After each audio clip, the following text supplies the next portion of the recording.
Hello, Narnach here. Welcome back to TIS-100. So last episode we had a look at the very first of the tests, of the image test patterns. So now we will continue. This is slightly more complex, though not overly complex. So we have to replicate this pattern. So basically it's one big giant checkerboard. And one of the interesting things is that the lines are not the same. So this one starts with white and this one starts with black. So there is some alteration going on. So you can't just simply generate a sequence that just goes odd every color and then just flip around, because then this one will be white as well. I tried it, didn't work.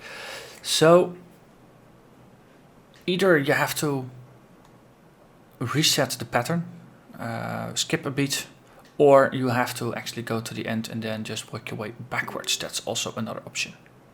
In this case, I've chosen to skip a beat. So once I am at the end, I ask, I generated the next color, but I don't use it. So I skip the white one that will be after this black one. And then I continue with another black one. And after this white one, I skip the next black one and I continue with the white one and so forth until I reach the very end. Once again, I first tried to solve it in a single node. That didn't quite fit because there's just too much state to track. So I resorted to using two nodes for this one, for the basic solution.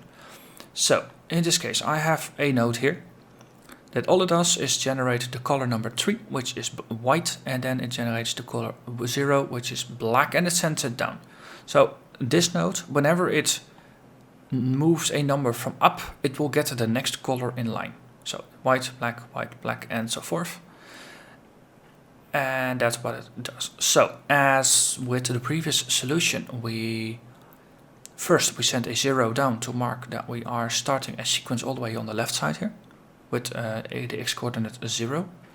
Then we send out a y from the accumulator. So the accumulator value here is going to be the y-axis, so that's going to be the row number, and we start at 0 and we send it out. After that we swap it, so the row number goes into buck where it's safe, and then in acc we can muck about because we need to keep track of what number we are generating for the line length. So then we just subtract 30, which is because the line is 30 spaces wide, and then we take the next number from up, so we grab the 3 and we send it down. So we just pass it straight through in a single instruction, and then we add 1 and we just loop back and we keep repeating this until we are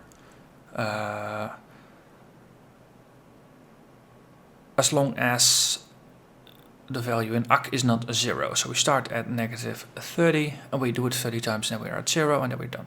So then we have generated a sequence which marks the start of the line, 30 alternating colors in a row ending in the black, and then we are done. So now we wrap around, then we send a -1 to indicate we are done with this current sequence because we've reached the end of the line. There's not really a point in continuing anyway. And then we send it out, and then we basically conclude the first line. So now we say, well, move a 0 into the accumulator to reset it. Then we swap values, we take the backup, we add 1.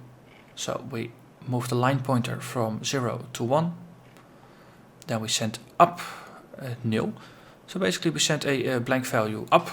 So this one will... Oh, no, actually we take a value from up and we send it to 0. So excuse me for that.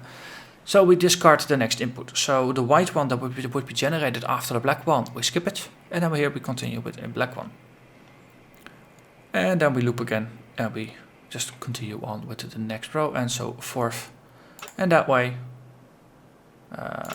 if we just generate it, see, it's alternating numbers. And if we do it really fast, we fill it up. So this is 2300 instructions. Managed to optimize it a little bit by using a similar approach I used last time to optimize it, which is by just generating multiple instructions. So in this case I can, because the space is limited, I can generate 3 instructions in a row,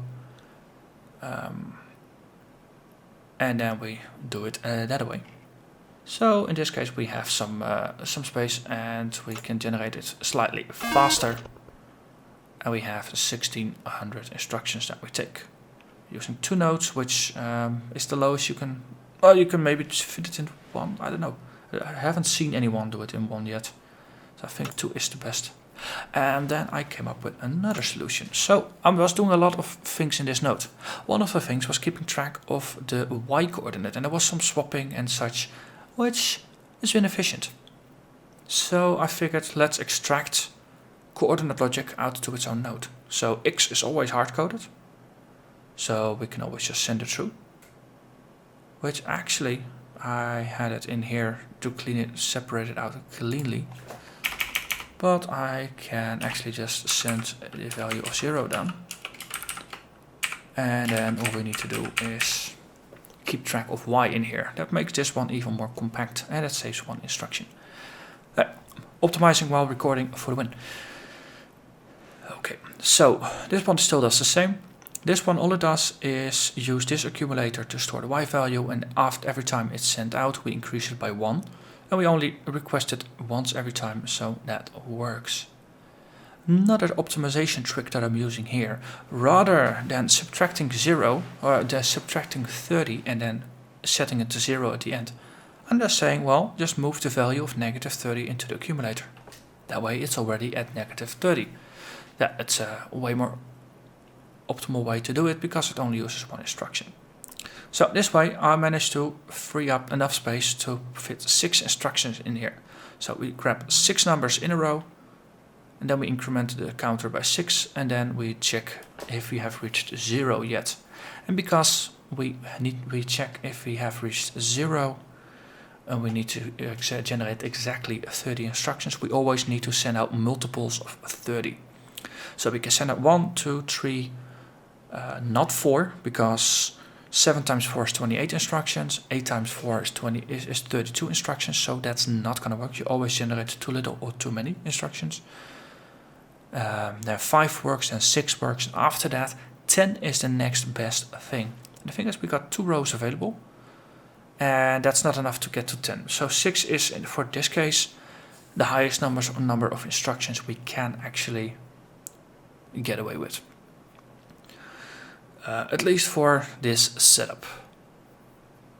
And then if we run this, we hit 1399 instructions. Of course, because I optimized one thing away. So we are now down to 17 using 3 nodes. So what does leave me wondering now is would it be possible by using more nodes probably to have 10 instructions in a row? So I have 10 times a move up down in here with a very minimal housekeeping around it.